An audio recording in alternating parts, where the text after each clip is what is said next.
At this point in the year, so many people are talking about making vision boards, but having a vision board is one thing, bringing it to fruition is another. So if you want to actually make the things on your vision board your reality, then keep watching. Hi and welcome back. If you are new here, my name is Brianna and I help you close the gap between where you are now and where you want to be.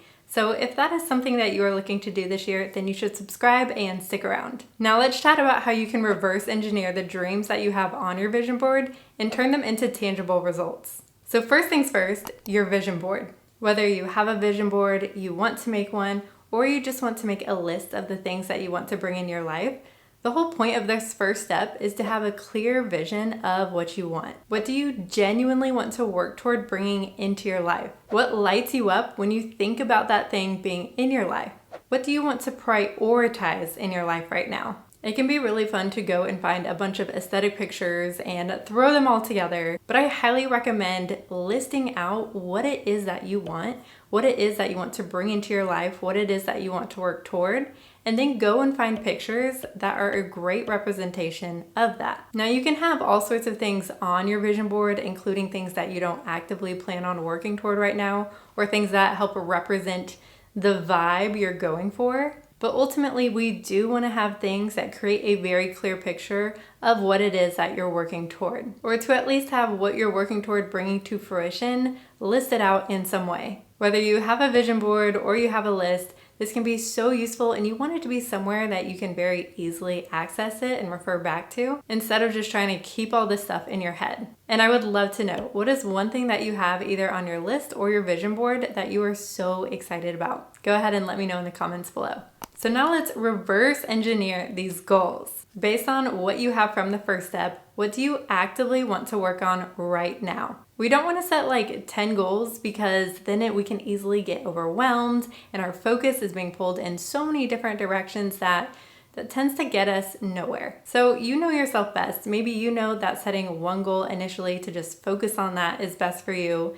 But I highly recommend setting anywhere between 1 to 4 goals and not really going above that. The last thing that we want to do is aim to make all these changes and then feel like we're not really getting anywhere and then feel really discouraged. So pick what feels like the top priority for you right now. And then we're gonna take these things and reverse engineer how we're gonna get there. We can turn these dreams into clear goals and specific actions so our brains know exactly what to do to help us get there and to help us see if we're actually making any kind of progress toward them. For example, let's say that you want to invest $10,000 this year. Now, there are so many different ways that we can go about this, but let's say that you want to invest a very specific amount each month. And you break that down into a goal of investing $833 every month. How are you going to make this happen? Do you need to let go of some expenses to make this happen? Do you need to open an investment account? Do you need to set up some form of automated payments so that you don't have to worry about forgetting? You want to break down the goal into step by step of what all is involved in it.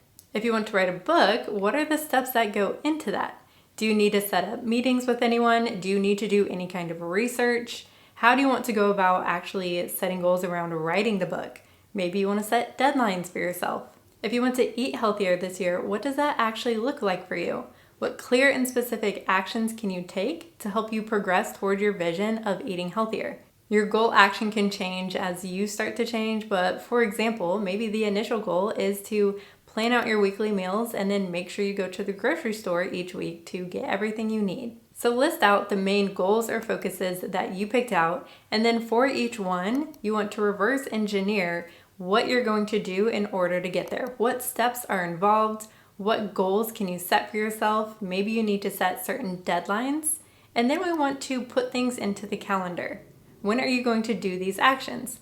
When are some of these deadlines going to be? And when you write it all out, if you see that it looks a little overwhelming, that's okay. Just dial it back a little bit. You can always add on more later. And then keep all this information somewhere that you can very easily refer back to. Maybe you keep it in the notes section of your phone. Maybe you keep it in a certain journal. Maybe you draw it out and keep it somewhere in your office, or maybe you keep it in a Notion template.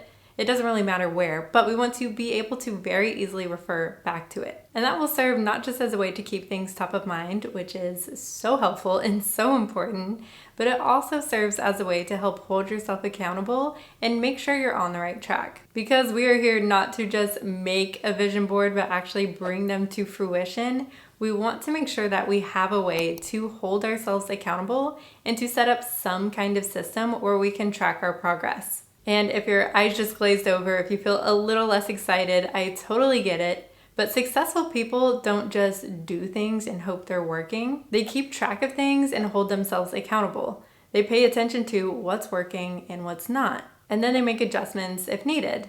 So that's what we're gonna do too. Now, this can look different depending on what your goals are, but at the bare minimum, you want to have listed out what your goals are and the specific actions you're planning on taking to get there.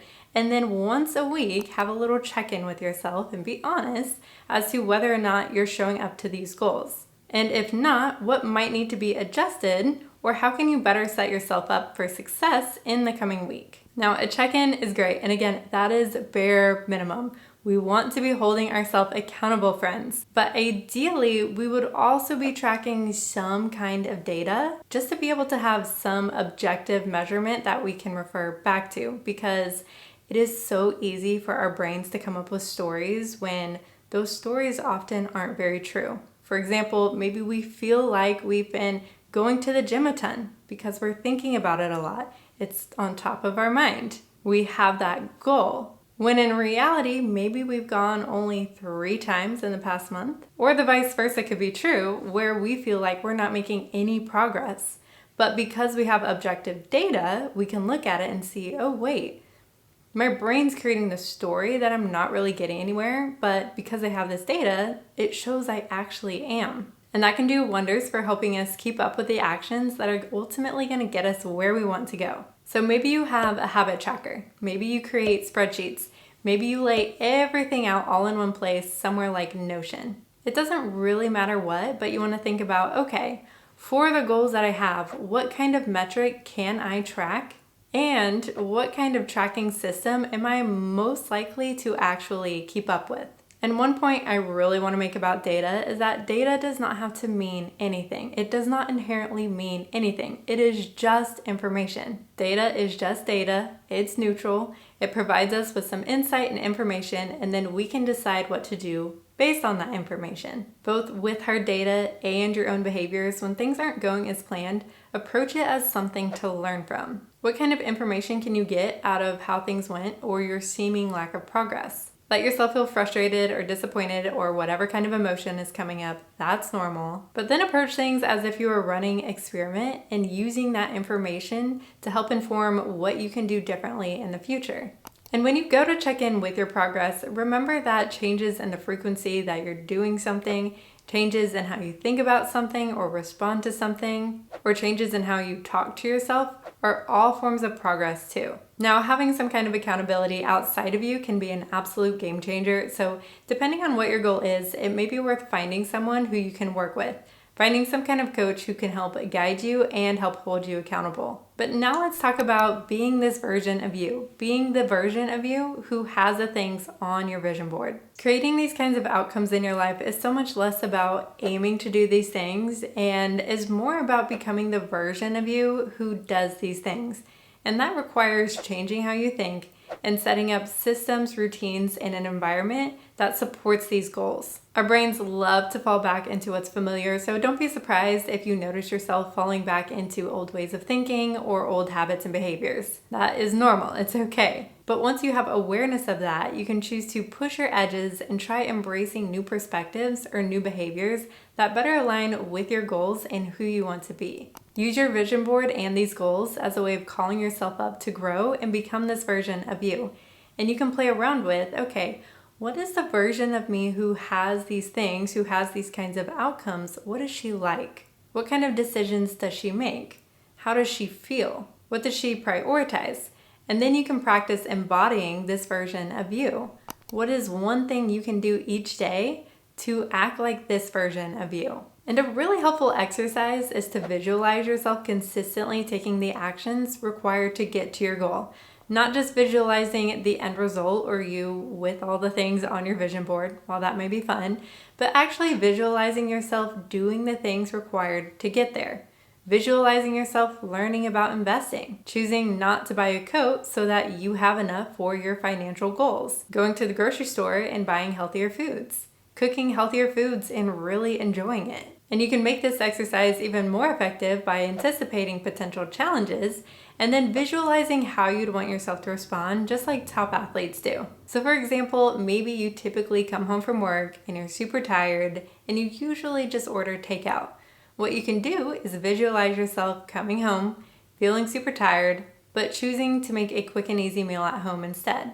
Or you can visualize yourself meal prepping at the beginning of the week so that when you get home, all you have to do is heat something up. Visualize yourself embodying the version of you who does the things necessary for the kinds of goals and things that you want to have in your life. So I hope this video helps you not only create a dream of what you want your life to look like, but also helps you create tangible steps to help you bring it to fruition. If you found this video helpful, don't forget to like and subscribe and let me know in the comments what it is that you're excited about working towards. And if you want to take the goals on your vision board and use ChatGPT to lay out a step-by-step process of how to get there and how to turn them into quarterly goals and then set a weekly schedule, you can check out this video here. But thank you so much for watching, and I will see you in the next video.